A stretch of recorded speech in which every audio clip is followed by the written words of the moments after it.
Sam and Ron here with Perfectly Imperfect Marriage, and today we want to talk to you about your cell phone. This thing. Yeah, that thing.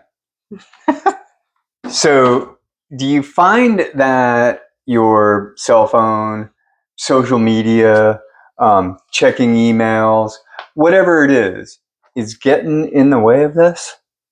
Sometimes. Yeah, well, if you do feel that way, what? If you do feel that way, you're not alone. No, it's definitely today's hot topic. It's certainly one of them. You know, the amount of screen time that we give to our devices that realistically should be spent on intentional time together it's growing. You know, the screen time is getting in the way of a lot of relationships, a lot of marriages. Yeah. When you go to a restaurant, I'm sure somebody has said this somewhere, you've heard this, just look around and you'll see that most people are looking at their phones instead of having a conversation. And gosh, what has it been? 10 years? Less? That this has taken over? Yeah, it's probably longer. But I think it's longer. But it is definitely a problem. So if they're doing that in a restaurant, that's likely happening at home as well. Yeah. I've caught myself when we're watching a TV show, pick up my phone to look at my phone for no apparent reason. I didn't get a notification. Nothing happened. It's just a habit to pick it up and look at it. And if we're watching, you know, even Amazon and HBO, they all have commercials now. Yes. So every time a commercial comes on, it's like the first thing you do is, well, I need to be entertained for this, 2 minutes that the commercial's on. So you start scrolling. And the funny thing is, and I don't know if you do this, but I've noticed myself that I'll look at the countdown on the commercial because they give you a countdown, and I'm like, yeah, I have enough time to look at my phone before the show comes back on. I never do that. Why are we doing that? But the real point of this conversation is what getting onto a lot of the social media outlets causes in relationships. Yeah. When you're getting on Facebook and Instagram, TikTok, you're seeing the highlight reel of all the really good stuff going on in people's lives. And it makes it look perfect. Do you compare yourself to that perfection, that fake life that people share? And I'm not saying that people don't have good times and have great days and great vacations. I mean, we all absolutely do. But, you never share the bad stuff on, well, I shouldn't say that because there's plenty of drama on all of them. But, generally speaking, you're going to share the positive things that are going on in your life or the extraordinary, like the good things. And so we compare to what we see. Yep. I've seen the hashtag marriage goals. Okay. So there's definitely a comparison. Hashtag. I used to call it a pound sign. Well, that's what it was growing up. But it's definitely, that is a comparison. If you're putting that on your post, you're either saying to others, my marriage is great, don't you want yours as great as mine? Or you're sharing someone else's video and saying, this is what I'm trying to get to. So you're setting this unrealistic expectation for your relationship, which no two relationships are the same. Nor should the timeline, mirror somebody else's. And this is off topic a little bit, but, speaking about that, you really need to spend some time defining your core values as a couple. Because then the comparison to other people doesn't really hold any weight or any water to what you guys have going on between the two of you.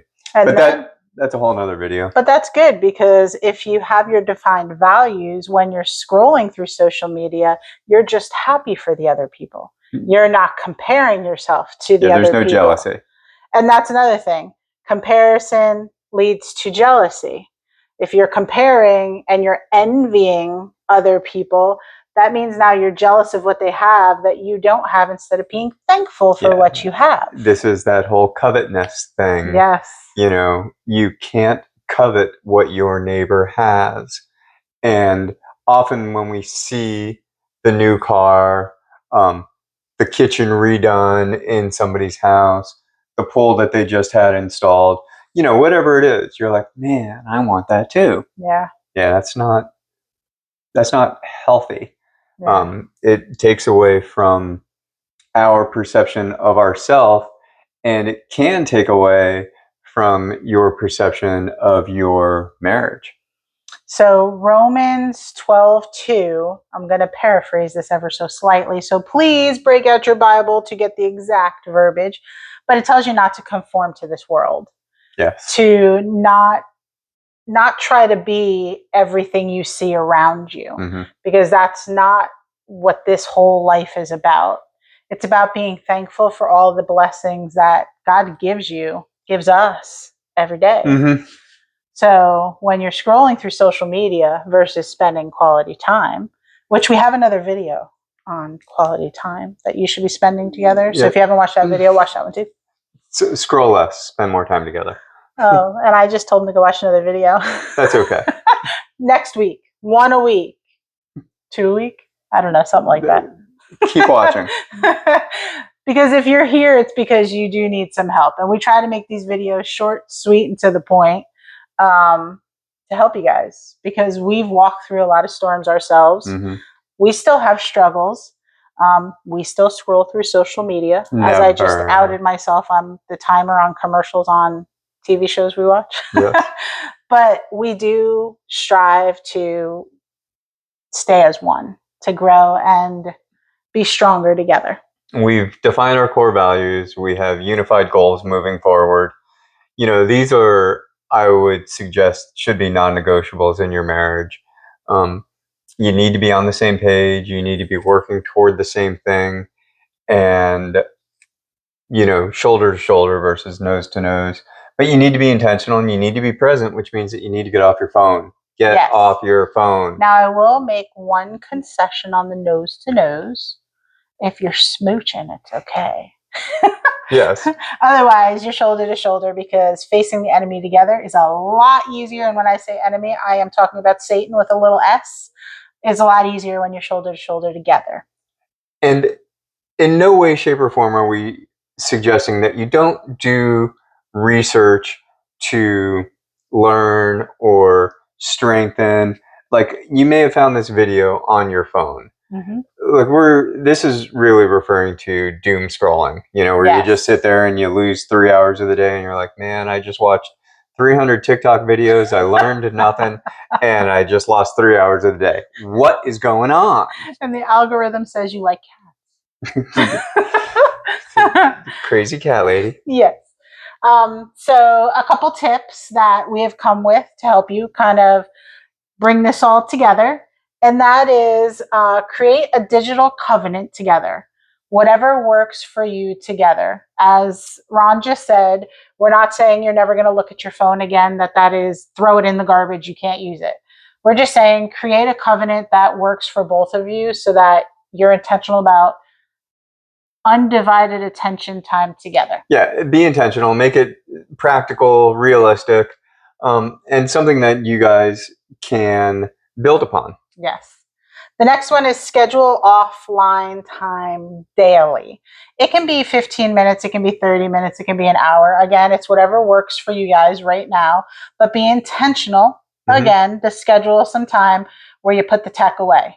And if you have a smart watch that alerts you, I would say put that with the phones. That way you're not alerted and it's not killing you to go look at your phone.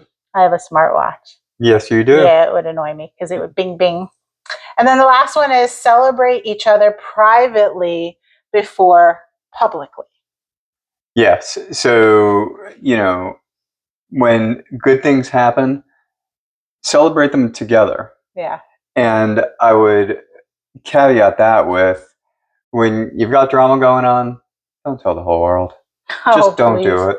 Don't. No. Because now you're giving other people preconceived ideas about your spouse because you're annoyed in the moment that they're going to hang on to and you're going to let go of. Don't do it. Yeah. Not worth it.